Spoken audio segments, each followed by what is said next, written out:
Okay, so we're here today for the Norwood Conservation Commission, May 31st, 2023. And we start off with a roll call vote? Is that what we Just a do? roll call. Roll call? Okay, as we do in our remote and hybrid environment. How am I doing? We'll do a roll call vote for attendance. Catherine Walsh here. John Gear? Here. Peter Bamberger? Here. Carly Rockland? Yay. Olivia de Havilland? Oh, Kelsey. Oh, I'm sorry. Oh my God, Kelsey, sorry. No worries, here. Here, great. All right. And so, Holly, before we go into public meeting, do we have to vote on the, Yeah, so the first item continuance? on the agenda is 76 Prospect Street, and the applicants did request a continuance to our next regularly scheduled meeting, which is June 21st. So the commission can vote to continue to that date. Motion made. Second. okay, and we'll do a roll call. Catherine Walsh, aye. Peter Bamberger? Aye. John Gear? Aye. Kelsey Quinlan? Aye. Carly Rockland? Aye. Okay, so that'll be continued to, when's the next meeting, Holly? June 21st? June 21st. Okay, all right. Awesome. Okay, the next agenda item is 151 Carnegie Way. We have a request for determination of applicability, Norwood number 2023-07, and the applicant is William Dunn of Consider It Done, Inc., and it involves the repaving of a parking lot with existing footprint in the buffer zone of a bordering vegetated wetland. So I think that Mr. Dunn might be the person who's joining us by phone. Is that correct? Yes. Okay. Oh, Great. great. All right, thank you, Mr. Dunn. Would you like to go ahead and present your project? Yeah, so we're going to be milling the existing parking lot and then resurfacing it with 2.5 inches of asphalt. So it's just removing Okay. the pavement and replacing in place. Typically, I don't anticipate a significant impact to wetland resources from this.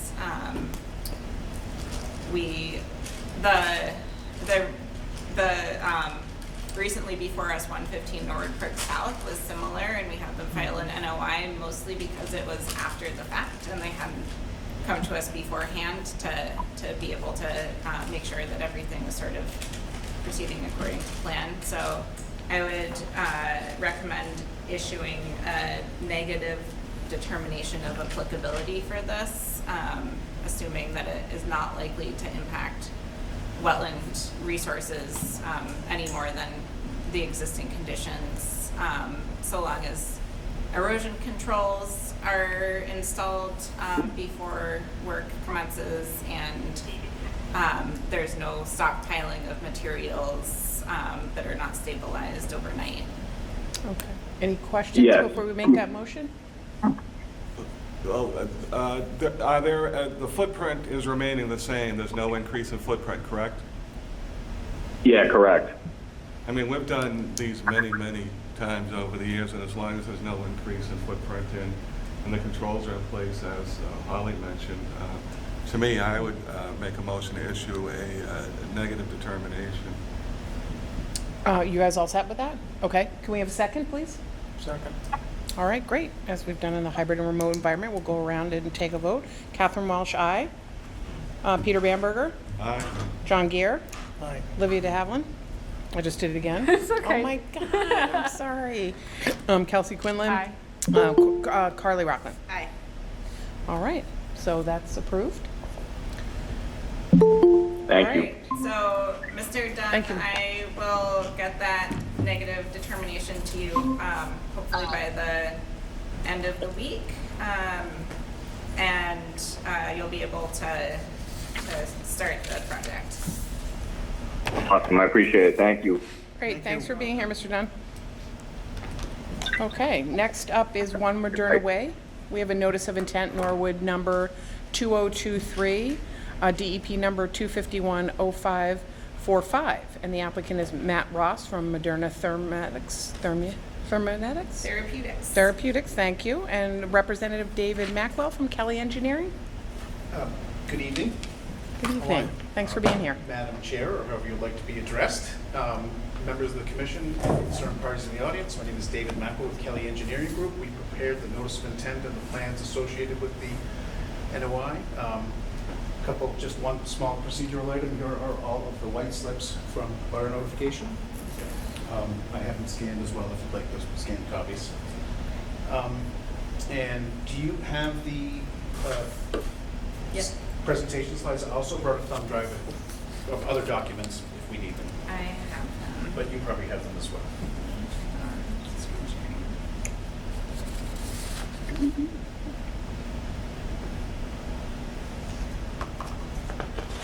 So while she's bringing that up, or there it is. So the presentation slides that we have here tonight are merely colored versions of the plans that were submitted in black and white.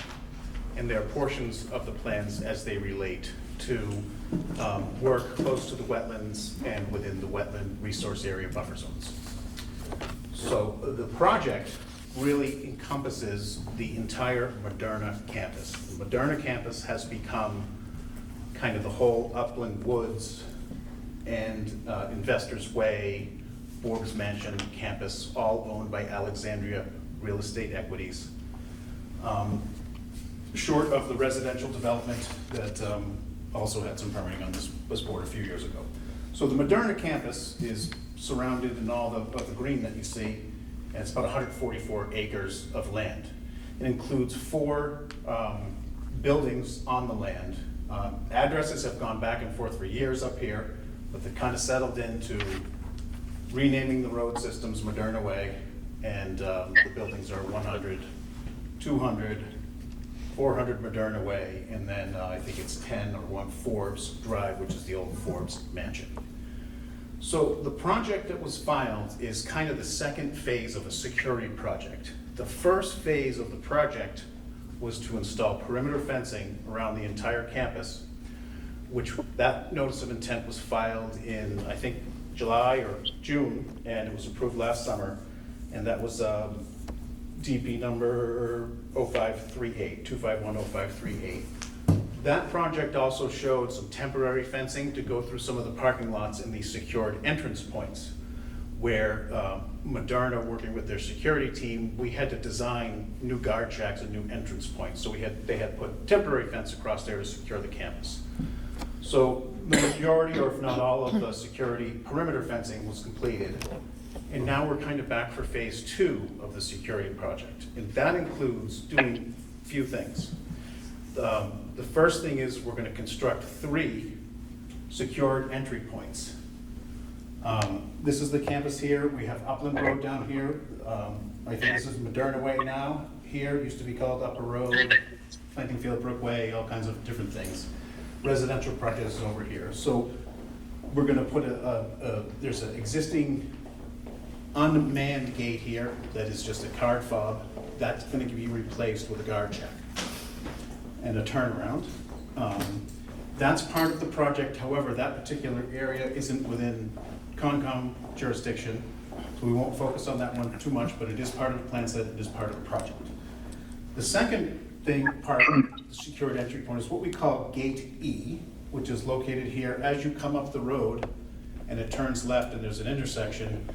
This whole area was formerly Tech Drive. This was part of the Upland Woods subdivision. This was a road, and it's recently been rescinded, and we did a definitive subdivision to put that land back in Alexandria so we could build a guard check that wouldn't be in the roadway. So the second secure place is going to be right here, and we're going to build a guard shack in the middle of a 28-foot roadway.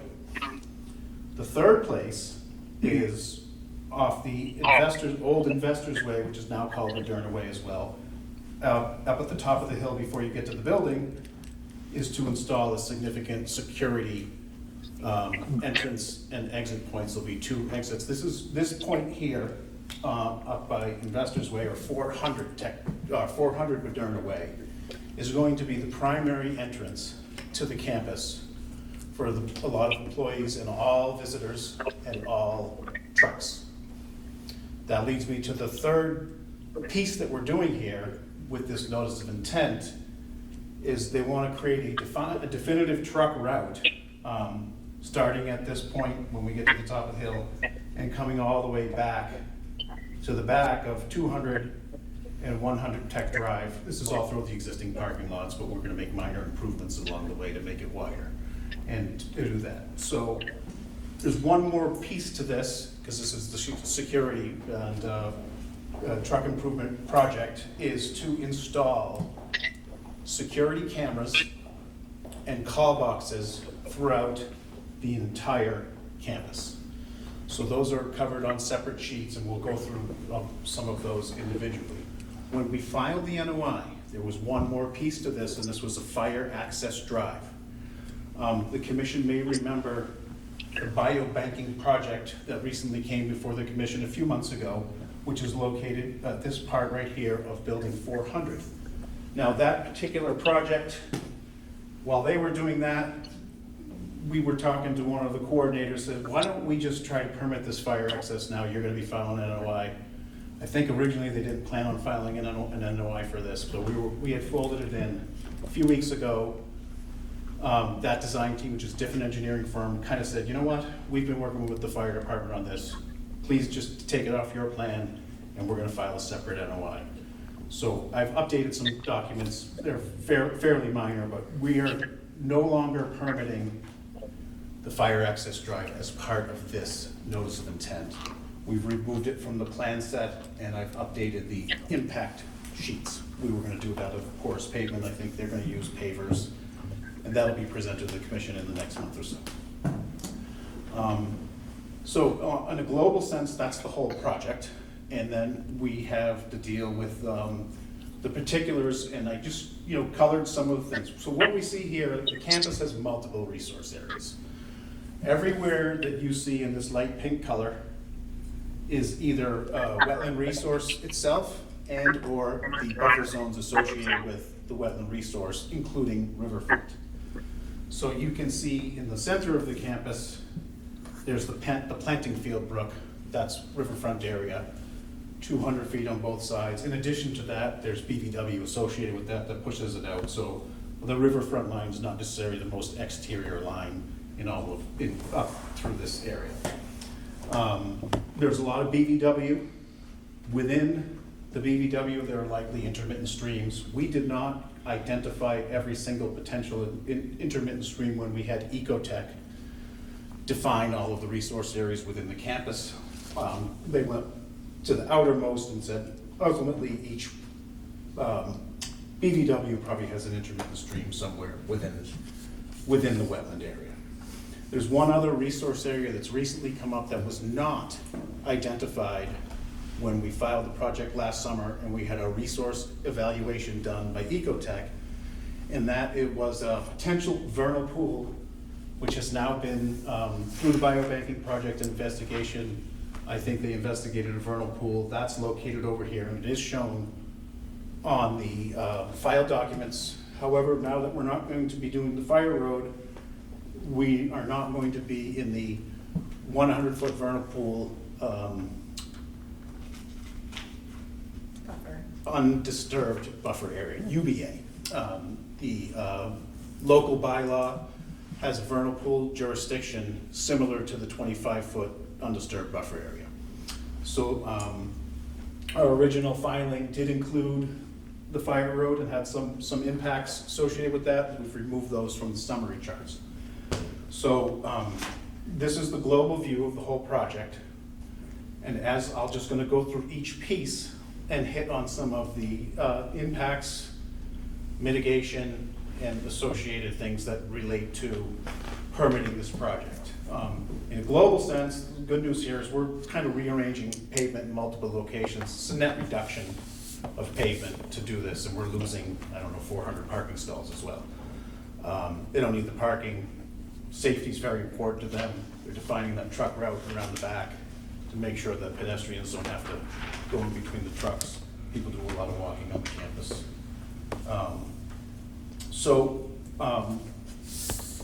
I'm just going to check my notes, make sure I hit everything in the introduction. I think I did. So gate A, we mentioned, is over here. It's not in conservation jurisdiction, so we moved to gate E. The reason it goes from A to E, there are other gates within the campus that are already there. B, C, D. So E is here, and if you flip to the next slide, we put together kind of a consolidated plan view of existing and proposed and used some of the hatching. On the left is the existing conditions, and on the right is the proposed conditions. We had to work with the colors. You can see that there's a lot of colors here. The pink is just overall jurisdictional areas. Down here, the heavy purple, that's your riverfront area. This blue line is the 100 foot. The second blue line is your 200 foot. This line here is BVW line associated with the river. We've got the 25, 50, 100 foot buffer zones. Also hidden somewhere in here is the pink line, which is the floodplain line. For this particular improvement, we've kind of just hatched out the area of work on the existing conditions. We're gonna be doing some work over here, and we're gonna be doing some mitigation over here.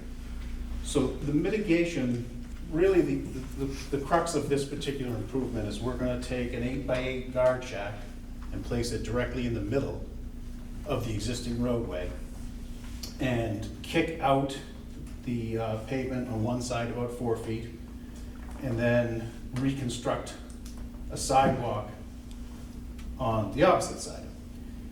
In this area, there's only about 1,000 square feet of impervious added. And the fact that we're putting some green space in the middle of the road, you can kind of see graphically that the green's a little bit more than the little strip we're adding on the side. Technically, I think there's a slight reduction of impervious in the buffer zone, but working within the whole area, we're adding about 1,000 square feet of impervious. So in order to mitigate that, we felt we had some opportunities to do two things. We can mitigate this pavement without putting a big drainage system in for, hundreds of thousands of square feet of pavement up here. We're in a pretty little minor area. It would be major land surgery to install new drainage, is to remove some pavement that's also in resource areas that we don't think is heavily used. And it's actually an old bus stop and a sidewalk that's not connected to the rest of the sidewalks because it was a bus stop on the opposite side of the road. So that is part of the mitigation. I think that removes about 2,500 or 2,500 square feet, 2,500 square feet of total impervious sidewalk and pavement, part of which is also in the actual riverfront area. You can see that this blue line, we're technically out of the riverfront area for this project, but if you follow the blue line, where we're removing the pavement is in the riverfront. So we'll get to that because we have some other minor improvements along that truck route where we have to touch a very small area within that riverfront. And we'll get to that in a minute, and then within the documents that have been supplied within the notice and then updated for Holly when we remove the fire access drive, we have all the impacts on a nice tidy spreadsheet. So that's the total of what we call Gate E, and we'll just move through the next one. I'll give you some particulars, and then we'll try to move it forward a little bit. So this area here is what we call Gate H. Again, this is the biobanking improvement. This is number 400 Moderna Way. This is going to be on the main entrance to the campus. We've really only colored a couple of things here because you see here, I've had my draftsman superimpose what we call the saw cut line or the limit of work, which is gonna come way over to here, down to this area. And it also comes down on this side. You'll see right in this area, we're just highlighting that. There's an existing sidewalk here. We need to relocate, and the existing sidewalk comes from this side and comes over and then to the building. And again, we have multiple resource areas here. This is all buffer zone to BVW in this area. This heavier line down here is actually the 100 foot to the vernal pool, so we're not anywhere near that. And if we flip to the next slide, we kind of see what we're doing here. So this is a area that took a long time for us to get to where we needed to be with design of the features that Moderna wanted here, because it was very important for them that We have a guard check here, that's gonna be for the public. But we also have a guard check here that's really for employees. And if the public comes and you get rejected, it was very important for them, for their primary entrance, for people to be able to turn around. And if it was a truck that's not allowed to be there, they're gonna back up, or they're gonna leave. Currently, they have to let people into the campus to have them turn around, and that's undesirable for them. So part of the reason we didn't file all this last summer is we had to go back and forth a lot of times with Moderna Security and some of the other electrical and security designers. So the way that this will work is, starting back in here, we kind of start to widen the pavement travelway into where there's a sidewalk now, to kind of create 2 lanes for the people that are gonna come up to the right and the people that might come straight across to the left here. In order to do that, we have no way to now we have 1, 2, 3, 4, 5, 6 lanes of traffic all convoluting in this one area.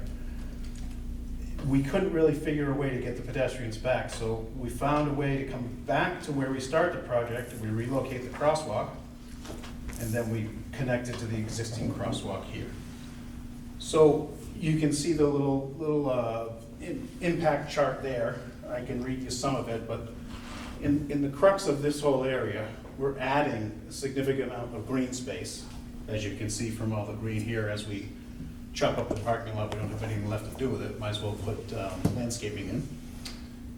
And the one thing that was particular about here is this is one of the areas where we have the BVW here, we have an existing sidewalk right here that's already in the 25-foot undisturbed buffer area. So part of our filing, we requested a waiver from the undisturbed buffer area to place a sidewalk in this area. When Holly got a look at it, I put a 3-foot green strip in. The existing sidewalk's 8 feet wide. I kind of lined it up at the back of the sidewalk to have a green strip between the paved area and the sidewalk. Holly took a look at it, she gave me a call, we chatted, she says, you know what, maybe we'd be better off, it's all on a nice level bench of the roadway now. We push it over to the sidewalk, adjacent to adjacent to the road. We have a little more of a bench left, and we can maybe plant some shallow shrubs and increase the natural area over on that side, which we've agreed to, and we've provided a sketch. So this was one of the areas where relief was sought from the local bylaw only. And that relief was to construct a porous pavement sidewalk within the undisturbed buffer area. I think we applied for, how many square feet? So UVA was like 245 additional, 317. When we move it away, it became 242, but it's kind of, you know, the premise is really what we're talking about. Those are the numbers, but that's what we want to do. And that's currently lawn. This is currently lawn, shoulder of the roadway. We double checked with my surveyor where the tree line is. Top of slope's a little bit inside that. We're relocated. We went and checked. We don't have to build retaining walls or anything like that. We're just installing the sidewalk along the edge of the existing street. We provide a little sketch. When Holly took a look at it and realized we needed this waiver, like, what else can we do? Maybe we can, you know, we gave a little sketch to reduce the impact and also to agree to put some native low shrubs in at the discretion of the agent, if that's okay with the commission. So we'll move to the next slide and keep this moving. And this is for, if we remember on the first sheet, we have a truck route that goes the perimeter of the whole place. So what we did here, and in order, these are construction plans as well, is just identified eliminating all the parking along the northernmost portion of the campus and really using that for bona fide trucking lanes. And that includes taking out the little nub islands that stick out into the parking lot. Doesn't seem to be much of a problem. They're not big square footages until we get to to where the existing driveway goes over the Planting Field Brook. When you're traveling from west to east, north being up, when you go over the bridge, and you can see when you're out there, you go over the bridge and the pavement funnels you left directly into what we want to be the oncoming traffic. So we have applied to take some of this pavement out as shown here. The problem with this pavement is it needs some permitting, is it's in multiple resource areas. Number one, it's in the riverfront area. The heavy pink is the river, goes under the road right here, opens back up into a channel, gets covered a couple times as it goes down. So we need to take that out so we can get a safety concern to keep the trucks going in one direction. It was very important for trucks to be able to move in two directions at once without stopping. So there's some impacts associated with this. I think it's only, the other part with that is it's also in this small area here is a little isolated wetland, which Town of Norwood also has jurisdiction over, and it's also in the 25-foot undisturbed buffer area of the isolated wetland. So detailed out in the narrative within the report is a justification. I think when we get, if we just talk in numbers here, when we do that one, let's see if I have it here, for the truck route. I do, I have it all right here. So there's 388 square feet of added porous pavement in the riverfront area. It's on the right side right here. So when we think back to that other mitigation plan that I showed where we were able to capture some riverfront area, that area is also going to serve as mitigation for the square footage of the riverfront area. We also have a little bit in the 25-foot no disturb area. We detailed out fairly thoroughly how we hit some of the bullet points within the local bylaw to allow that work. And if we just go down one more a little bit, Holly, so this continues along this way. As we get down to the edge of the parking lot, we put all the turning radiuses, everything. Moderna also wants to eliminate some parking on this side and take out these two islands so they have enough room for the trucks to be able to come in, maneuver without clipping car parking or pedestrians. So again, we're taking out another 200 square feet here and another 130 or so in that area, and that is in the buffer zone of wetland AA. Holly, could you go back up one? Yeah. Yep. So at the top there, where is the permanent fencing in relation to the brook there? It goes right along the head wall. Yep. Right along the head wall. So basically it goes right here and then it comes right outside where we're showing the, Is there any change in that fencing? no. No. Okay. So the fence is in and that's a safety concern and we need to get that permitted. I just recall there were some considerations on the brook and the fencing. Yeah. They've stayed the same. Okay. How's a truck turnaround work? It seemed to have They don't come have to in back and up. they back up. Well, if we Okay. go back to gate H, we'd have to go back to that. In the campus, they'd go down to the loading docks and back in, and then we'd turn around, going back the same way. Okay. But if, So there's no turnaround though, right? It's just a No, it would make pull too in, much- back out. yeah, it's Okay, too got much it, of a got it, view, got it. But we did it so if the event happens where somebody's really not supposed to be there and they're not gonna let them in to turn around, if we go back up one slide to 6, I'll just show you again, it took a while to get to that point, but, if they approach this kiosk, they can back down here to get it, without ever going inside. It'll happen. Yeah. I think right now, when it does happen, the problem that they're having is they have to have security personnel follow them around until they leave. And You if don't they want start them in the- driving around, then they're Yeah. chasing them around. And It's a bad move when you have a rolling truck that you don't want in your facility. right, well, luckily, I guess I don't know too much about that.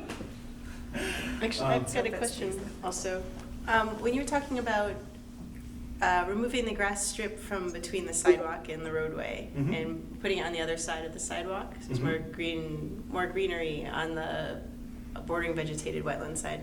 In terms of human safety as they're walking along the sidewalk and vehicles are driving past, is there a significant difference for the people walking if there's no green strip? Like how fast do these vehicles move? Like, was that a consideration in road planning? There was multiple considerations. The hardest thing that we all gotta consider when we put pedestrian path walks in is if we keep pushing the sidewalk on this side, we have to remember the first primary thing is you're going away from the building. And that leads to people just walking right across the road out of the sidewalk, which happens everywhere all the time. And it just gets further and further away from the building where we're proposing, a fob key entrance for all the employees right here, right through the gate. They put their fob up, they're back in the gate. We tossed it around a few times in a couple different scenarios, and there was just no good way to get folks that are coming up. They're coming up the sidewalks on this side of the road, and there's a crosswalk up in here now. But we have to, in order to facilitate what they want, which is the multiple lanes, we need to start widening that out a little bit. So we're crossing back here and we're going that way. That's definitely the safest way to get pedestrians back into the campus and into the sidewalk network. So it's a slow mile per hour that folks are traveling in their vehicles, yes? Yeah, because Especially you're as- coming up on a gate, so you're gonna have to stop your vehicle within Up 50 here, feet of yes. here. In this area, yes, and people are leaving. I mean, I don't know.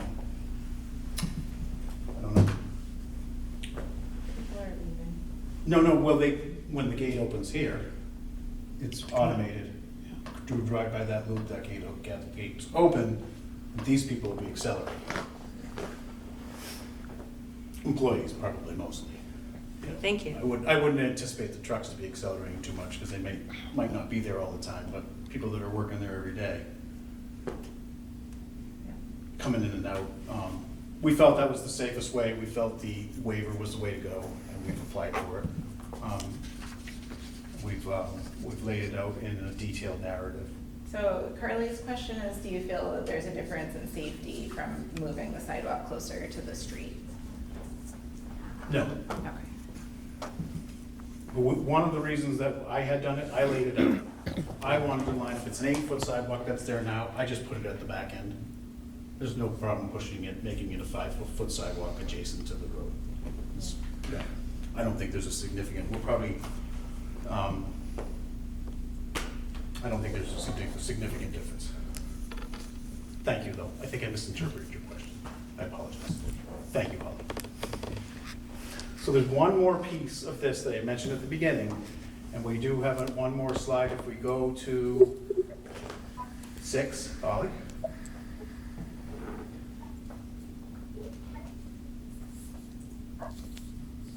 And then we can zoom out.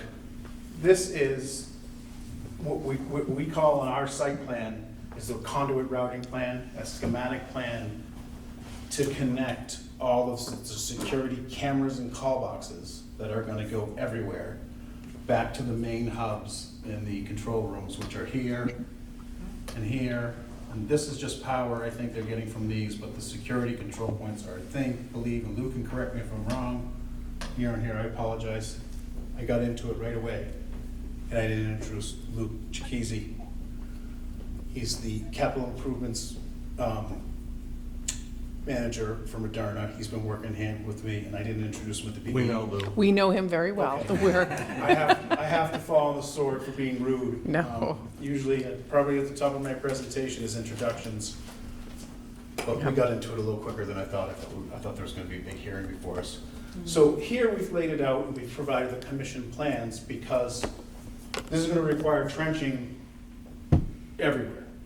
And we do fully understand that the enforcement order that was issued a few months ago and some of the other activities that have been going on, we do understand that Moderna and their team has created a campus-wide SWIP for the whole place. We put these documents in there to realize that there are places that where they're going to be trenching that we can fold these plans into the SWIP, it can get monitored, the stockpiles can be monitored, they can be forced to clean up at the end of each day. et cetera, et cetera. I think one of the problems that we had over here was just stockpiles that were never moved or didn't know what to do with them, and they just kind of sat. And can you point out the places where the trenches will be Yeah, it's hard to not tell. an existing impervious? If they're. There are really a couple of areas where they're just gonna cut through the landscape island, but for the most part, they're going down the roadways and driveways, because they're going to the poles. And not in the resource area, so you'll be, There's some in the buffer zones, none in the Okay, resource got area, it. no. We're not making any new connections. You know, all the research that we've done on this property, we think, or Lou probably knows, that there was a big Yeah. trunk electric line that went through here that is no longer there, and there were some other utilities that I don't think are used okay. anymore. These two things, since it was Polaroid, I think have been severed. I know I've been involved with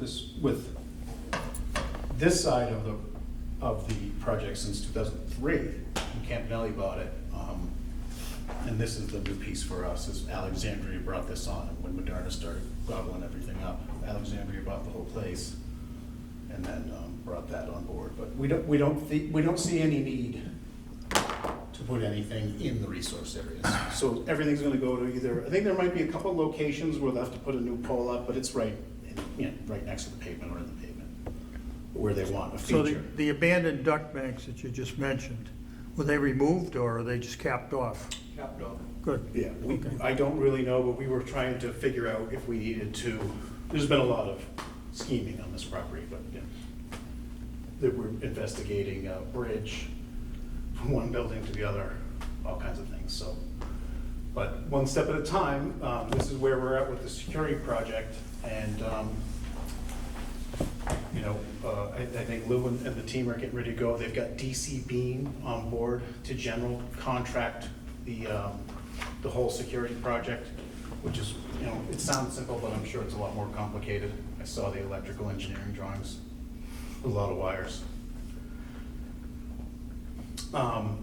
So that's where we're at, and, looking to turn it over to the commission members, any concerned parties in the audience of anything we can address. I mean, I guess before we do that, we did have a little bit of feedback from DEP. We got our number.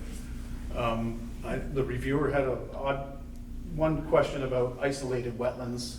And I think we do have one isolated wetland up here, and he suggested we look at ILSF. That wetland's, place we're not draining, it's uphill of all of our stuff. Yeah. There'd be no impact to it at all. Was that green Yeah.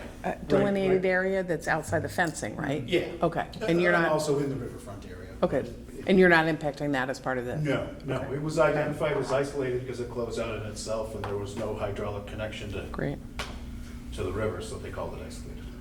Yeah, so the comments from DEP were, first, a suggestion that the commission request calculations to ensure that the flagged isolated wetland isn't regulated under the Wetlands Protection Act as isolated land subject to flooding. But since it wouldn't impact the scope of the project for this filing, I don't think that the commission needs those calculations for these purposes. And so what I talked with the DEP reviewer for that was just to sort of include in the findings that we're not saying whether it is or isn't ILSF as part of this order of conditions. And then the other comments made by the DEP reviewer included that compensatory riverfront area that's provided in the plan for the perennial riverfront should have a planting plan, and the commission should require at least 2 years of successful plant establishment prior to granting a certificate of compliance for the order. And also sort of a reminder that the total riverfront disturbance on the site since starts with the clock starting in 1996 when the Rivers Act was passed, has to be cumulatively tracked. And so really to make sure that we are doing our due diligence to track the riverfront disturbance, which has to stay under 10% of the total riverfront on the site. Those are all reasonable requests. We feel that in the area where we remove the pavement, similar to the sketch I provided, Holly, for up here, we're fine with providing a planting plan at the discretion of the conservation agent in order to just do the right thing. What we anticipate happening in that particular area, and I did those calcs, so we're gonna be plus of, it's hard with these types of projects because everything we're doing is within the developed area. We're not cutting down any forest, we're not doing anything, so I tracked it all with impervious and pervious area. So in Riverfront, we're gonna be plus like, I think it's 1,300 square feet, it's right on my desk, Holly, I should have sent it to you, but I can help Holly fill in that gap, and I can probably do it for my sheets right here. But we're like plus, it's in the documents. I think we're plus 1,300? Is that the, Yeah, I have it right here. Total riverfront area. Plus 1,370. Because we're taking out a couple thousand and then only adding a couple hundred of pervious pavement. so you're restoring? We're restoring at a net. about 3 to 1. Okay. Great, that was a terrific presentation. The graphics were great. Does Thank you. anybody have I'll questions? compliment my draftsman, Yeah. because the first thing I did when I looked at it again, I said, why are we using red and not blue? Well, that's all right. I mean, it was easy. It was clearly delineated, so And that he was said- good. Red means stop. Right, I know, blue right? means wetlands. I'm like, what are we doing? He said, blue's tough sometimes. And that's like the way we do CAD. If blue's on our screen and it gets translated, just the way we do our CAD, it gets translated to black and white. It's like the thickest, most boldest thing, so he just avoided it. And I didn't pick it up when I sent it to you. I'm like, wow, I should have changed these colors. But either way, it got the job. Well, it worked for us tonight, so thank Yeah. you. I appreciate it. Do you guys have any questions? I have a question. It's a general question about the planting plan. Where in some of the areas you're proposing, I think, revegetating with grass. Is that something we've ever considered, like native grass or? So what we've kind of agreed to do is say that in the areas that of concern, we're willing to take in condition that the conservation agent has the discretion to approve all of the planting plans in all of the resource and or buffer areas. Okay. And we're fine with that. We'll just create either get the landscaper or a landscape architect, give us a sketch. Or we'll meet with Holly, she might want to look at it first and have any suggestions. So we would just assume, have that be a works in progress to make sure that we get it right and it's satisfactory to the commission and its agent. Okay, great. So we're, happy to take a condition to plant the areas that need to be planted in the resource areas. We'll do the right thing. Great. Carly, anything? No, just, I had wanted to see a planting plan, but you just expressed what's going on with that, so. Yeah. So the commission could continue and not issue an order until a planting plan is received and reviewed. Or as Mr. Mackwell is suggesting, it could be done administratively and maybe reviewed by Commissioner Rockland as well as myself. I think that's as the our better way to expert. go. Yeah, We I could think do so that 'cause too. we're probably, 8 months away, or maybe even, I don't know, this project will probably take a while to pick away at the different phases of it, since there's a little bit of work everywhere, but we're at least fall away from planting. Would you guys be comfortable with moving forward upon delegation to Holly and you guys can review? Okay, all right, Okay. all right. Are there any questions from the public? Anybody here that we need to consider, or we're good? Is anyone joining us remotely interested in commenting on the One Moderna Way notice of intent? Okay, I'd say that's a no. yeah, I think we're good. So should we entertain a motion to approve? Yeah, so I would suggest a motion to close the Close the hearing. public hearing and issue an order of conditions, and I'll suggest that the order of conditions include both findings as well as conditions, so that we can include in our findings, just starting that running total for the riverfront area. So that way, the next application we get and the next application we get, we can just look at the top of the page for where we're at, along with the finding that the status of the wetland delineations is not specifically approved with regards to ILSF. And then as far as specific conditions for this project, in addition to the standard conditions, I would really just recommend, so we want the special condition that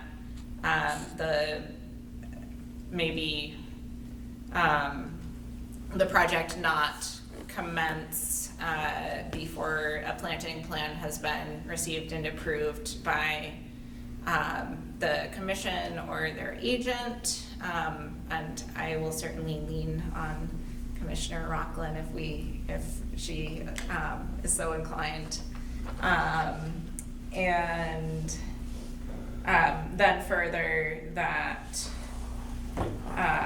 the restoration and mitigation areas be shown to have been successfully established to at least 75% cover within 2 years prior to the issuance of a certificate of compliance, and that by September 15th of each of the 2 years, we receive a report from the applicant indicating whether there's been successful establishment and recommending any necessary action. So moved. I knew you would say Second. that, Peter. And Carly, thank you for the second. All right, so we'll move forward with the vote. Catherine Walsh, aye. Peter Bamberger, Aye. John Gier, Aye. Kelsey Quinlan, Aye. Carly Rockland. Aye. Great. Thank you so much, you guys. It was Donating really your thorough. time to The environment, everybody. Great. Move on. Holly, let me know if you need anything from us, and we'll get it to you. Okay, appreciate that. All right, thanks so much, We you guys. appreciate all for your time. Thank Great. you. All right, so we'll move on to our fourth public hearing, One Technology Drive and Notice of Intent, Norwood number 2023-09. And our applicant is Mike Argulis of Alexander Argulis Trust. And we have a representative, Sam Malafonte from Soli Engineering. And this is a project for isolated vegetative wetland clearing in violation of the Norwood Wetland Protection Bylaw. So, good evening, members of the commission. My name is Kevin Soley. I'm a licensed professional engineer in the Commonwealth. We have an office located right here in Norwood at 11 Vanderbilt Ave. With me this evening is actually Sam from my office, and we also have Scott Goddard on the phone, who's our professional wetland scientist. So, the commission probably remembers we were last before you, I think in April, where we wanted to kind of come in and talk about the enforcement order that was issued at One Technology Drive in Norwood. Mike Argyros is the applicant, who's the property owner. And as was discussed at that last hearing in depth, was we kind of went through, Scott Goddard was on, and we went through kind of the history of the site itself and the resource that was out there and how it kind of came to be. And in response to that, we know that, we wanted to file a notice of intent from a bylaw standpoint to address the unregulated activity that took place. And we wanted to kind of come in and talk about our proposal to remediate and mitigate that impact. So, Holly, I know you have the plans, and I know we sent you a couple of presentations. If you want to start with the plans, and then I'll tell you when to pull up, just because I want to kind of go through existing conditions a little bit, and then if you can pull up the color plans, that'd be great. Okay. So the NOI not plan the set. presentation. Yeah, Okay. the plan set. I just want to orient everyone just one more time with where we are.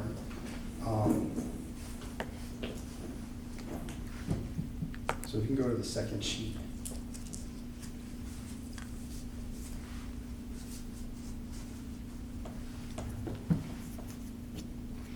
So again, as we went through, and so you can see University Ave is to the south, Route 1 is to the west, and this is the analog building. And the kind of area in question is right here, just a little bit north. We're actually on the town line with Westwood. There are two parcels to the north, and both of those parcels essentially kind of drain onto this parcel. And as we went through in detail last time, you know, this whole area was a quarry operation for a long time. This was kind of a low-lying area, it kind of grew over, kind of scrubby, and there's a lot of drainage that actually comes from Westwood south onto the property. And actually, this building here, their loading dock is actually kind of always having standing water just because of how the site was developed and its urban environment, and it really it was lacking any kind of stormwater management or water quality or anything like that. So the previously identified areas on the record mapping was approximately 16,900 square feet of a potential resource area, and obviously this was disturbed.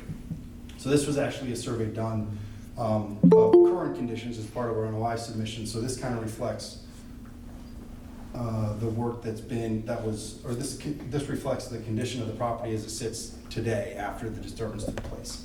So when we came in, we wanted to kind of develop a way to address this and make sure we could create a mitigation that would be vibrant and would survive in perpetuity.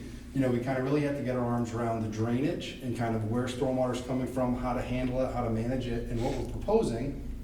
You can go to the next slide. Actually, you could probably go to the colored one. It's the same thing. This is fine.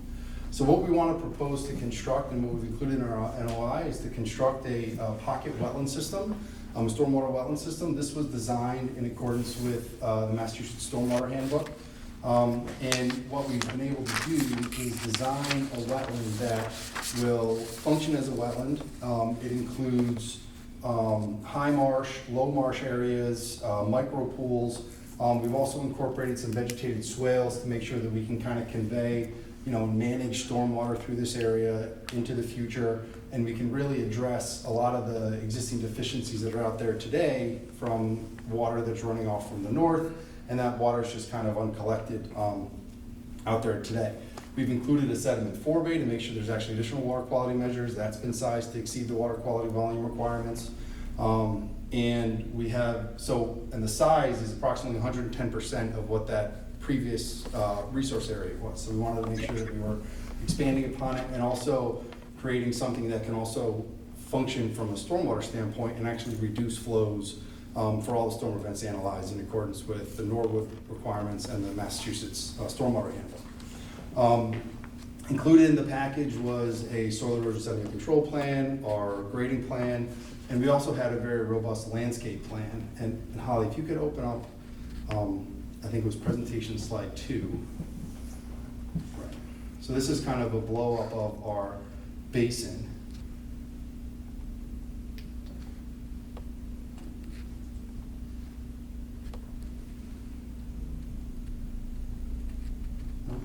Oh, sorry. That's I'm not the sure last about one.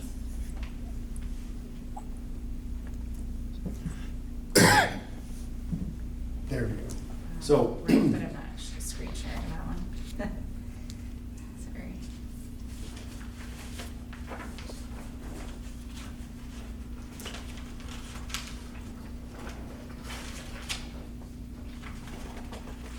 So we wanted to include, and we just kind of rendered a very extensive and robust kind of landscape plan.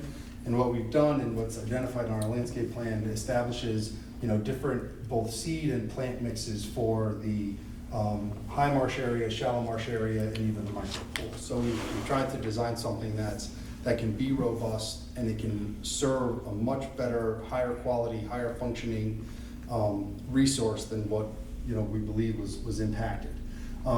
Additionally, included in our submission was a long-term operations and maintenance plan and program that we've included, because we think that, in order for this to really function the way it's intended, we need to make sure that it's being actively kind of managed and maintained. So there's provisions in there about pesticide uses and things like that to make sure that this can really be a vibrant system.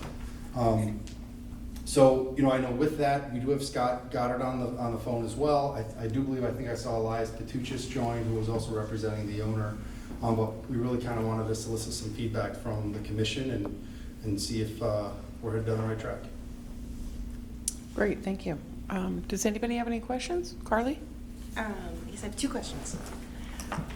So this is a constructed stormwater control wetland, yes?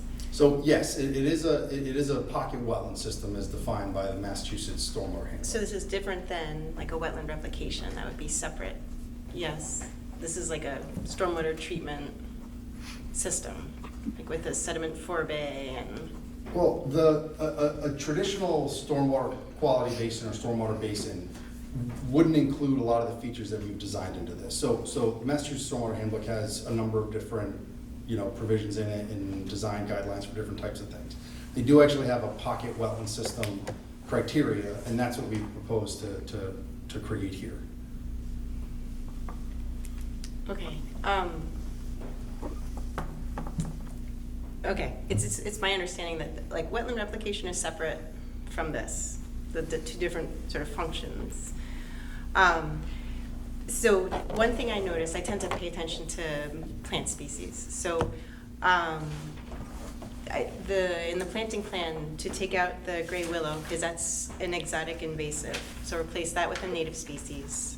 And then there's the Hamamelis and Alnus, where only the genus was specified, not the species. So if you could specify native species for those. So just have the landscape architect specify native species for each included plant would be great. And I would also look at the mitigation area notes, because we do have some specific seed mixes in there too. We talk about cottontails and things like that that would be proposed as part of the seed mixture as well. Okay, I didn't see that. Thank you. Mhm. I didn't see that. So I'll share my sort of big picture review comments on this, which one is to Carly's point about the sort of the difference between a replication of a wetland and a constructed stormwater wetland. And I think that functionally they are very similar, and that a constructed stormwater wetland has the potential capacity to replicate the interests of that are protected under our bylaw, the same way that the naturally occurring or more naturally occurring wetland had. That being said, typically constructed stormwater BMPs are not regulated as wetlands. I don't recall if we have specific language about this in our bylaw and regulations, but they're I sort of follow the guidance of the DEP and the Wetlands Protection Act regulations, which established in the 90s that moving forward, stormwater BMPs would not be regulated as a resource area. And that, of course, allows for the maintenance of stormwater BMPs, which is often necessary to preserve the water quality that in the way that those are protecting. And the concern I have with constructing a stormwater BMP as opposed to a typical wetland replication is that the commission could potentially lose jurisdiction over it. And so to that point, it's my suggestion that if the commission does agree to move the wetland and allow it to sort of function as a stormwater BMP in a different place on the site, that at a minimum that area where this constructed wetland is be protected with a restriction on the deed, whether it's a conservation restriction or an easement, or if the applicant has another means to suggest, I would be open to hearing that. But that is something I've seen before, particularly after violations, is that conservation commissions might hold a conservation restriction over a stormwater BMP. And my other comment was that because our bylaw regulates our buffer zones as a resource area in themselves and not just as sort of a regulatory trigger for review, that the replication needed to include a calculation of the buffer zones that were disturbed, as well as replication of the disturbed buffer zone area. So calculating out the undisturbed buffer zone area that had been disturbed and providing that, as well as the no disturb in the tree filter zone. Is that included in this, in the dimensions of this stormwater? So Holly offered that comment after we had submitted, so we kind of wanted to come, discuss where we were, and kind of proceed from next steps after we had this dialogue. Okay. I have a general question. Where is this new BMP in relation to the removed wetland? So if you go back to, actually, if you open up if you go back to the file list and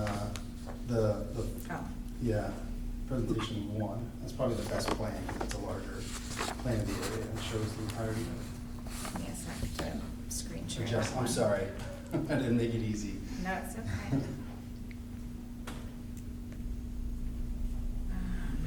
It's the, nope, Not that one? yep, perfect. Yes, sir. So, I think the other area was probably somewhere around here. One of the things as we look at Sort of see this. it in the aerial. It's- Okay. Yeah, so one of the things that we were dealing with was trying to handle all this flow that comes towards the site to the north, and is really kind of impeded. If you were to go out there today, and you can actually see it in the area, all this area right here is standing water, and that's been standing water probably for, go back through the aerials, it seems to be always there, because just of how everything kind of was created and lived here for so long. This doesn't have anywhere collection, there's no collection or stormwater quality here, there's no collection or stormwater quality for Captain Martin's on this side. So when we were looking at this, we needed to be able to design something that could, kind of accomplish two goals. One, we wanted to make sure we could create a wetland that could be vibrant, but we also wanted to also handle the stormwater. So we needed to, get into a place where, if from a collection standpoint, the further away we are from here, the deeper that it would have to go, and the less viable it would be able to serve as both. We wouldn't get we wouldn't get the same benefit of those low marsh, high marsh areas, and the different, plant diversity that you can get from those areas, the further away we were from trying to collect and manage that runoff. So that's kind of why we ended up shifting it a little bit further north, because it helped us kind of achieve both those goals. And you can kind of see through here, we have a little bit of a swale to collect this, to route this over to the forebay for that pre-treatment. And then this is really that mitigation area that's going to be really kind of vibrant and have all that different plant diversity. So, I have a question. My problem with this is that if you consider where the wetlands was before, it was pretty much in the middle of that. So this design you have mitigates any water coming from the north, so to speak, theoretically. But there's nothing addressing the east side of where all the runoff and there's groundwater coming through that slope. So I probably failed to present that aspect of it. We do actually have on this side of the site, if you actually pan down a little bit. So we have two things. So this entire system ultimately connects into the system at the analog building and then goes out to University Ave. So what we included was, we have kind of like an overflow spillway that would travel along Technology Way through a vegetated swale. We're actually proposing to remove the basketball court and I think there's an old tennis court or volleyball court, and establish that vegetated swale all the way over to this corner. And then on this side, we have like an outlet control structure, and so we're managing that stormwater the correct way. That's running along this toe of slope, and we also have a curtain drain proposed along the toe of this slope to actually catch that water kind of coming down and bleeding out of the hill. And that's all being collected and routed and interconnected into that system here. So when we kind of looked at this, we had to take a much broader, holistic But that doesn't do approach. anything to integrate that water, it's just dispersing it. You're just putting it in a storm drain. Or we're trying to manage it. Yeah. I mean, that's part of the challenge with what we were tasked to do. Yeah. But the wetland was managing it. Well, if we get down this Yeah. route, I would definitely want to see a conservation restriction on that. Agreed. And we were actually thinking that same thought process, when Holly, we hadn't discussed it with Holly yet, but in our conversations with our clients, we recognize that there needs to be a way to protect this into the future. And an easement was likely what we had been contemplating on our side with Scott. An O&M plan that you mentioned,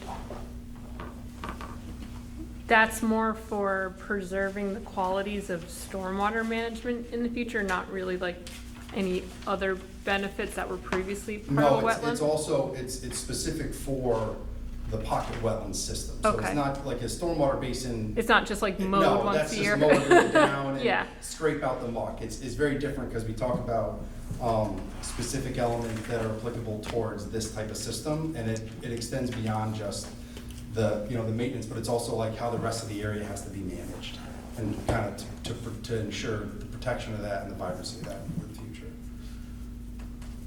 I have to agree with Mr. Gear. I mean, because that was impacted, you were treating stormwater on the site, right? And now what you're really doing is diverting it off-site. And so it's very different. So I do agree that the conservation easement is really important. I think I've heard from everybody.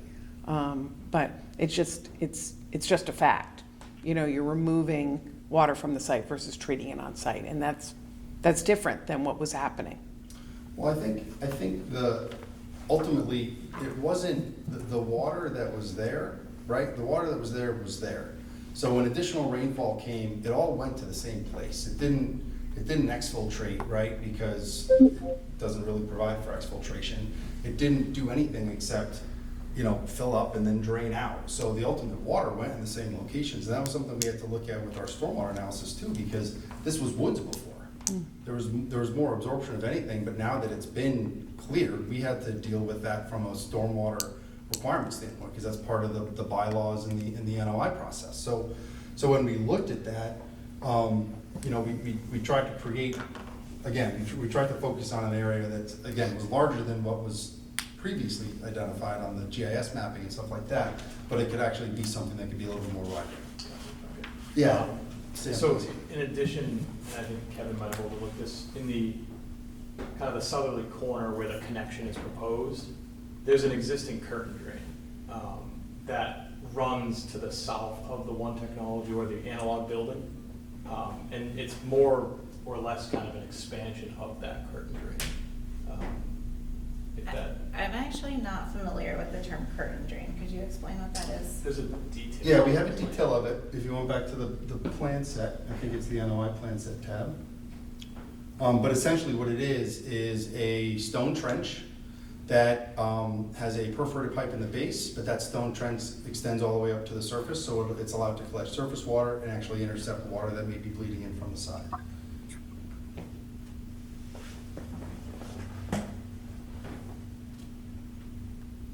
So if you go to, keep scrolling down and over to the right of the balloon a little bit. Yeah, next one. It's almost, yeah. So that's that curtain drain. So it's clean stone, gravel, perforated pipe at the base, and that stone extends all the way up so that it can allow for both, surface infiltration, but also, groundwater infiltration. And where does all the water drain to? Is it infiltration? It seems like you're collecting groundwater and putting it in the stormwater system a little bit. Well, there's a curtain drain there now, Yeah. and ultimately it all goes there. It's all, and that's been, that's been there for as long as I've been aware, but that all drains into the storm municipal system in University. Ms. Are you- Rockland? Are you thinking there's a way to change that? To infiltrate it instead back into the ground? It doesn't seem like a site that has a lot of, like, it seems like a very wet site. It seems Doesn't like have capacity. a lot of hydric soils, so I don't think there's a lot of potential for infiltration.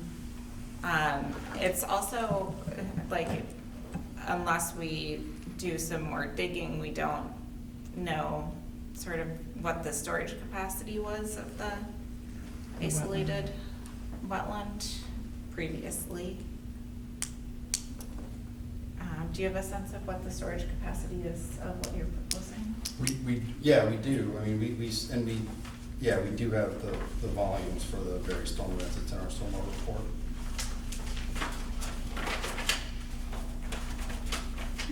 Sandy, you may be able to find it before me.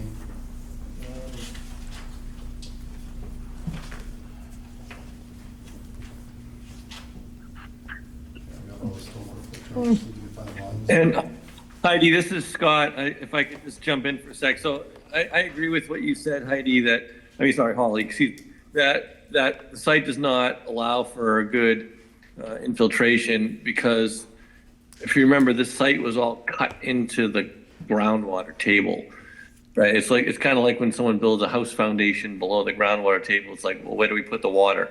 At the end of the day, you have to drain it somewhere. In this case, it was all draining toward, we were getting sheet flowing over parking lots and icing on various spots in the parking lots that was causing a problem for the staff and employees in the buildings adjacent neighboring properties. So I think what I've seen from a wetland perspective is a good engineering solution that Solely Engineering and their team have developed to deal with kind of a multifaceted problem.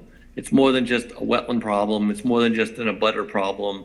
It's more than a groundwater. It's kind of like a combination of all these things. So the options for solutions starts narrowing real quick. It would be nice if we could infiltrate on site. I mean, I think we all wish that we could do that. But at the end of the day, we need an outlet for water to go that doesn't impact buildings and property and safety. All right, thanks, Mr. Goddard.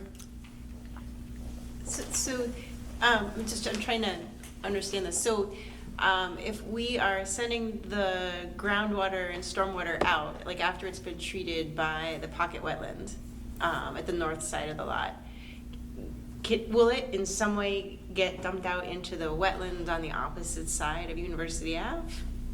Like where, in terms of? I think it eventually culverts to the south of the Ram dealership. I think there's like a wetland system. There is. Kind of heading towards the current box sign on the. Yeah. So that's not a terrible thing, right? I It's believe rejoining a that's- wetland. No. After We haven't getting done a treated. full analysis, but based on topography, it's logical. Well, some of it gets treated. Okay. Well, and it's certainly an improvement from what's out there today, which is no treatment. Mm-hmm. And to answer your question, Hannah, we've got 34,000 cubic feet of storage falling in that basin. What's the depth of like the shallow and the deeper areas? I think it's just over 3 feet. In the deeper- In the micro pools, yeah. Okay. And what about the shallow? Like 1.5 to 3 Okay. feet, yeah. It kind of, there's mounds within the system that kind of allow for that high marsh area, Okay. Yeah. like 74 to. It's actually about 2.5 feet in the high marsh, of kind of storage, and then a little bit more in the low marsh, about 4 feet. And then the micro pools themselves are obviously below the estimated, so those will be standing water in those micro pools. So it sounds like we'll need new dimensions, right, for the pocket wetland in any case to account for you were talking about the buffers of the isolated wetlands being disturbed. Yeah, and I wonder, since you're going to be required to have a no disturb area anyway, if the commission might consider having that be more of a wetland rather than an upland buffer, and that would help even further alleviate stormwater and the groundwater breakout. To me, it would be, we'd probably should continue this hearing and you go back and think about that, come back and talk to us. Like, so, Yeah. so that idea would be essentially substituting our undisturbed buffer area in favor of wetland area. So it would be a little bit lower, it would be planted with wetland plants rather than transition plants. And that could actually, as area that you won't be allowed to develop anyway, it could go even further to helping address some of the water problems on the site. I'll say, just because this is going to be a good time to bring it up, one of the other things we've been considering is the applicants, the owner's been reaching out to the property owners to the north, because we're clearly fixing an issue that they're contributing to.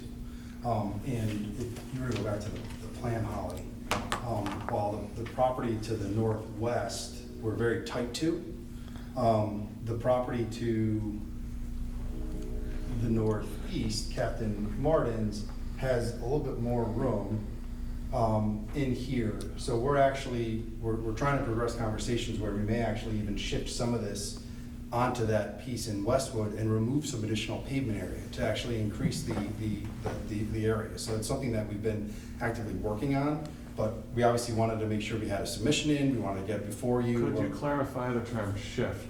Well, not shift, but essentially expand a little bit. That's okay. Yeah, into here. So I think that's, yeah, not, yeah. Trying to create, again, a better, robust system, and if it can include, removing some other impervious surface, we thought that'd be a benefit. I have a question for Holly. Yeah. So, not seeing, something like this before, is this the area to the south of where this BMP is being proposed? Is that ever going to act again like a wetland, presuming nothing no work is done in the next 4 years? What do you envision for that area? I have a strong suspicion that the owner plans to develop this parcel and would try to prevent that from occurring. Okay. But there is this shift, though, I think, that we want to consider from this pocket wetland to an actual delineated wetland. Is that what we're saying? Or wetland replication that gives us... So it would be within the commission's right to require the replication in the location of the wetland that was disturbed. There would be some science behind that wetlands generally tend to do better in the areas where they already existed because of the existing soils. That being said, when you have the hydrology, wetland replications are usually successful. If you're able to excavate down, and having seen how wet this site is, I do think that would be a successful location for a wetland replication. And I think the protection comes in through that conservation easement. That's how that ensures that this is something that will stay in perpetuity. Would the easement be buffered like a wetland would be? Because I think the easement would perhaps be less area than if it were actually a replicated wetland with the, the resource area buffers. Well, I thought that's my what you were just proposing.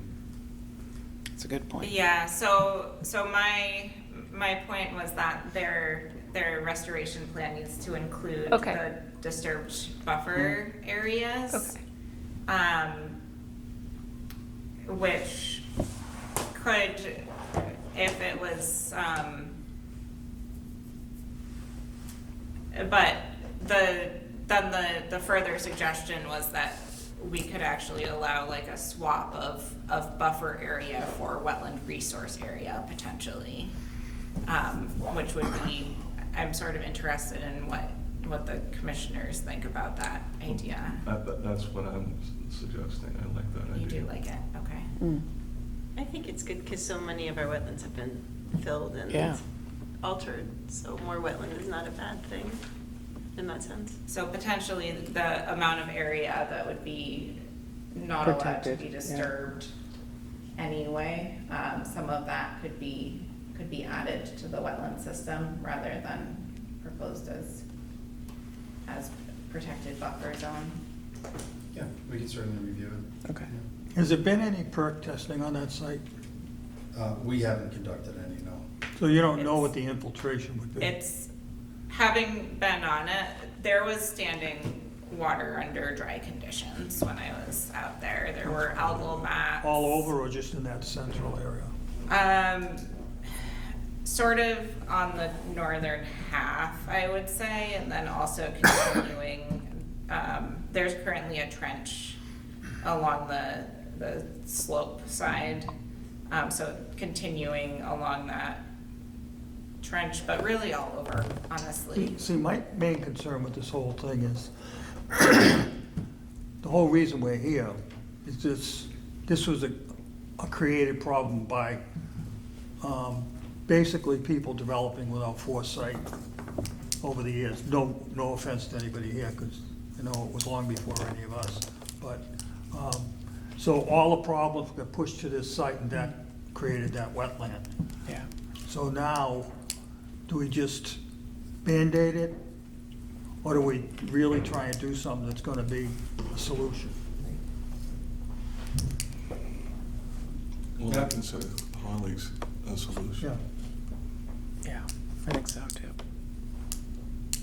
Well, when I Yeah. hear about the previous stormwater issues, you know, clear cutting that remaining forested area certainly wouldn't improve that. So it you know, it makes the, So, yeah, so it is cut. oh, that's what I mean. Well, that's what I'm saying, you know, the previous issues that Yeah. this is supposedly going to remedy. Yeah. Right, we're here So now, should we so move that's, for- we are here, so Yeah. that point is, you know, well taken. This is the current Yeah. situation, what's the way out? Yeah, agreed.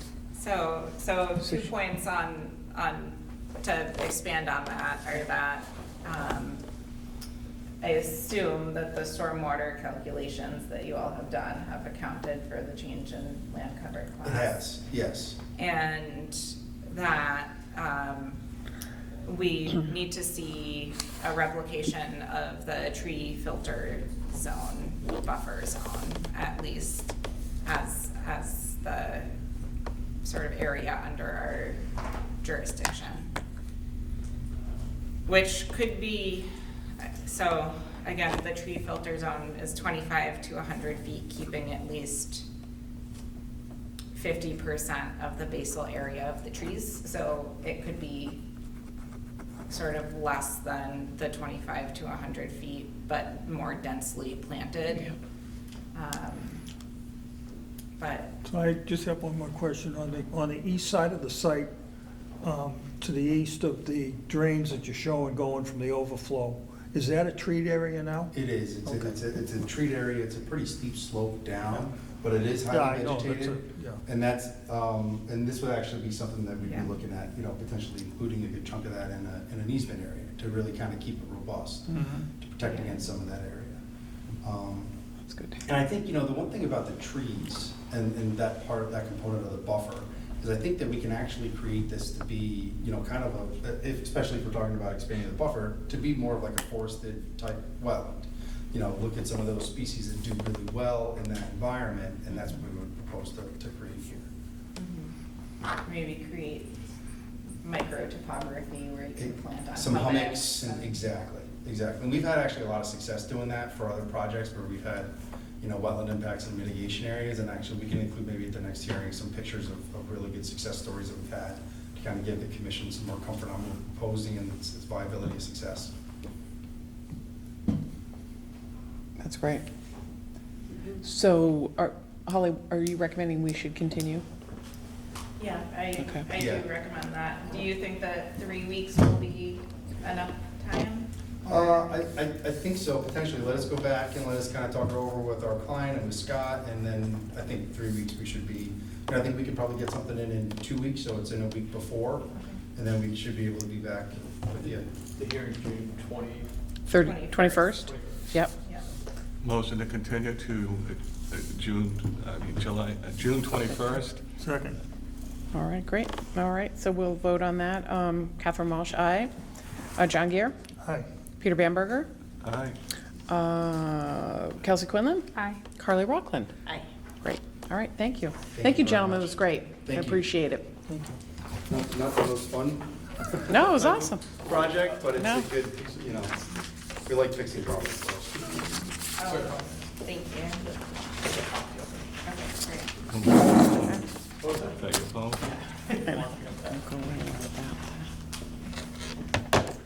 All right, so we'll move forward with the Conservation Commission business. Holly, you want to chat about the Master Plan Steering Committee? I do, and I'm wondering, I see we have Bob Donnelly on the line, and I'm not sure if he might be here for this item. Oh, Bob, are you here for something specific, or just to keep us company? No, Holly, I was just, was here just to see the agenda item for master plan. Great. So the first item of our Conservation Commission business is, the commission has been requested to appoint a representative to the Master Plan Steering Committee.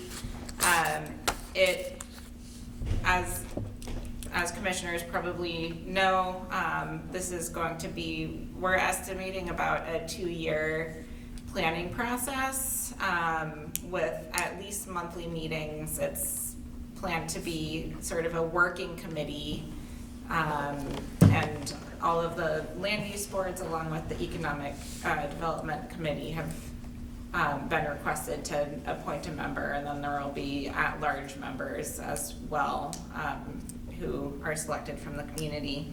Did I miss any parts of that, Selectman Donnelly? No, you have it correct, Holly. I think maybe just to add a little more detail, the 11-person steering committee is really it's a steering committee. It's the group that's going to sort of manage the master plan process. So there is a lot of work with the master planning, but certainly one of the primary objectives initially is going to be securing the consultant, the planning consultant that's needed to assist us with developing the master plan.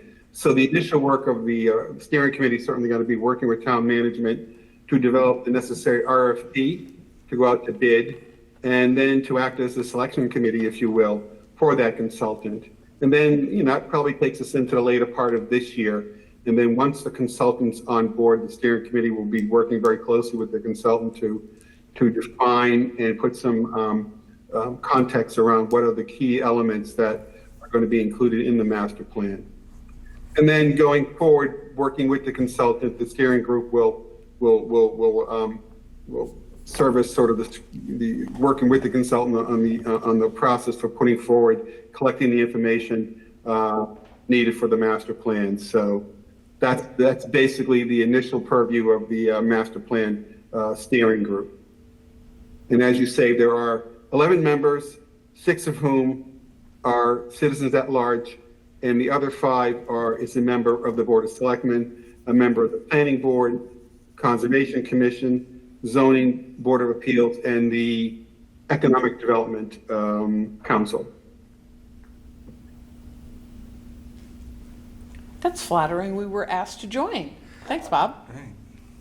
Well, it's Important work. Yeah. Master is really has a real focus on sort of defining what does the community want to see the evolution of the physical structures, the conditions of the town to be in the future, and the plan itself sort of acts as a policy guide. And certainly from a conservation perspective and open space perspective, someone from the Conservation Commission certainly is a really good fit the steering committee, for sure. Bob, will they be meeting at night? I don't know when we'll be meeting, to be honest with you. It's just, right now, we're, I guess it all depends on who are the 11 folks that are selected and what works best for the 11 members. At this point, I really can't answer that question. I have a question. So, so one of us joins the steering committee, and then that person, like in our Concom meetings, will that become like another bullet in our meetings, and then we all converse about what we'd like, Well, I certainly think. I think Robert so. like should to keep us represent informed. the Concom? Yeah, I think so thing? too. Yeah, That would be, That sounds like a for good way to sure. do it. Yeah. yeah. Anybody sitting here interested? I'm interested. Is anyone else interested? I think master plans are so exciting. And I can't believe Norwood doesn't have one yet, so, No, they have to do it every 10 years. yeah. Yeah. Okay. Well, But we don't have one, and Oh, we don't? we haven't had, there's been rumors that we had one back in the 1980s. No one has actually seen it. And our surrounding communities, whether it's Dedham, Walpole, Westwood, Sharon, Canton, have been doing master plans for a number of years. In fact, I think Dedham's is updating theirs to be master plan looking out to 2035. So Norwood is sort of an aberration in that regard, that we are a little bit late coming to the game for a master plan, but it certainly is it will be a useful tool for all planning functions going forward for the next 5 to 10 years for sure. I wholeheartedly endorse Carly. Hold on. Let's pass that down if you would. I think you're missing. Oh, right.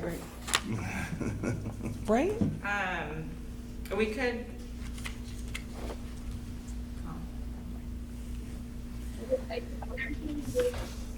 So, I mean, this isn't a vote, isn't it? I mean, this. Well, no, but why don't you pass that down to Carly?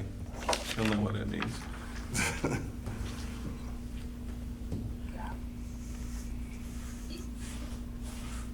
Oh, all right. Oh, Does okay. anyone have is there any other members who are interested or who want to be nominated? I'm on 4 master plan studies at work right now. Oh,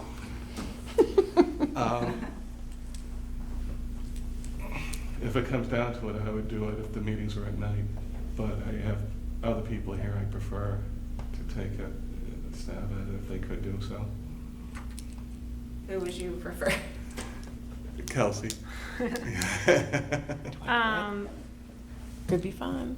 It would be fun, yes. I don't know if I hold your enthusiasm. I have done master plans for Right, for for work, professional yeah. reasons. If Carly is not doing it, then I can certainly do it. We can help, right? We Would can be it- a resource, right? So maybe Carly, and if Carly is unable to That serve in sounds- that Take that role, capacity okay. in the future, then we can, I like that. I like that too. That works. Is that good? Absolutely. Okay, good. That's great. okay. We don't need to vote on that, right? It sounds like it's unanimous. Yes. That's what I thought too. Okay. That's great. All right. I will let the, So Bob, we have a front runner and a backup. Yeah. All right, well, welcome to both the front runner and the backup to the steering group. So I've been appointed by the Board of Selectmen to be on the steering committee, and I know that the other boards, I think, are in the process of naming a member. The other 6 members, the 6 members at large, they're accepting applications now for participation on the steering committee, and they will be selected after application review. They'll be selected by a 3-person group that, organized under the moderator, the chairman of the planning board, and the chairman of the Board of Selectmen. So that's the best update I can give you now. But thank you very much for nominating and a person from the Conservation Commission. It will be a big job. I think it's going to be interesting. I think it's going to be a lot of fun. I agree, Bob. Thanks for including us. I think it's really important. It's great. Thanks. Much appreciated. Good night now. All right. See you later, Bob. Okay. So, All right. I can do this, and Dean Orchard update. The irrigation is fully functional, it's been connected. Again, thank you to the DPW, who ended up doing quite a bit of work to dig up the deeply buried lines down there. And it's getting very weedy, so I was in touch with Mark Negron today, and we're gonna try and pick a date for a volunteer day in the future. Hopefully the soon future. Yeah, good. But it also looks great up there, and lots of the trees are starting to set fruit, so, and bushes. Great, so I can chat about the CPC report. I'm sure you guys have all heard at town meeting, all of the projects that were submitted were approved, and so we're marching forward. The total dollar value was about $887,000, and we still have plenty of reserves, so it was a really good group of projects, so we're excited about that. So it's been quiet for the past month, so. Any questions? All right, thanks, Holly. So we'll move on to the agent update.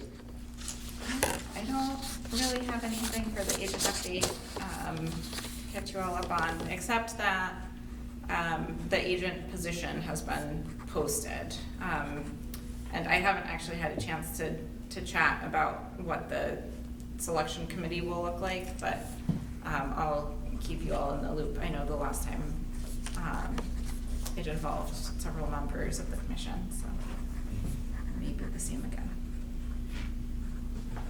Great. All right, and do we have any minutes or no?